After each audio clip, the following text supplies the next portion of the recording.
The heart can only lead when you align with the ruh. So in my method, I talk about the ruh being like the sun. It's the source of light.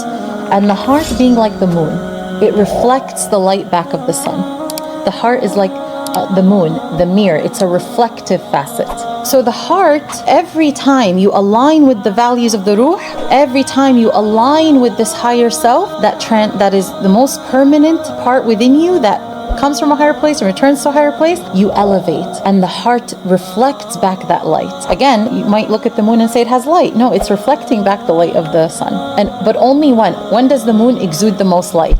Not when it's a crescent, right? Not when it's even half. When does the moon exude the most light? When it's a full moon, right? Why? Do you know why there's a full moon? It's because, of course, the moon orbits around the earth. When it's a full moon, it means the moon is now directly aligned with the sun. It's directly facing the sun, fully.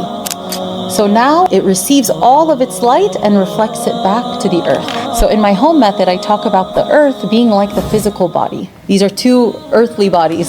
And just like the moon, when it's full and aligned with the sun, illuminates the earth, when your heart is aligned with your ruh that receives its light, just like the sun receives its light from Allah, the ruh receives, your soul receives its light from who? An-Nur. When your heart is aligned, directly aligned with the values of the ruh, it reflects back all of its light and illuminates your entire being.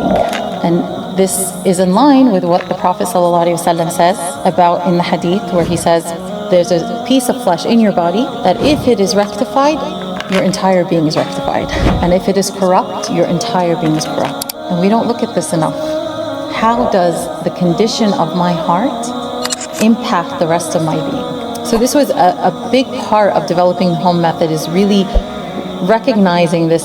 When I was creating the model, I wanted to help people understand what is the relationship between the heart and the ruh. And I wanted to explain it in a way that just allows you to interact with it. I don't think it's as important to get all theoretical. This is just my model and how I lay it out in my H.O.M.E method, in my book, so people can get an understanding of, you have this higher self that you want to align with, and whenever I do, this heart reflects back that light and illuminates your entire being. So now when you think of it, you're going to think, wow, this is a higher self action. I want to align with the ruh. And then you are more sensitive to, wow, my heart experienced the impact of that. My heart now illuminates my being through that alignment.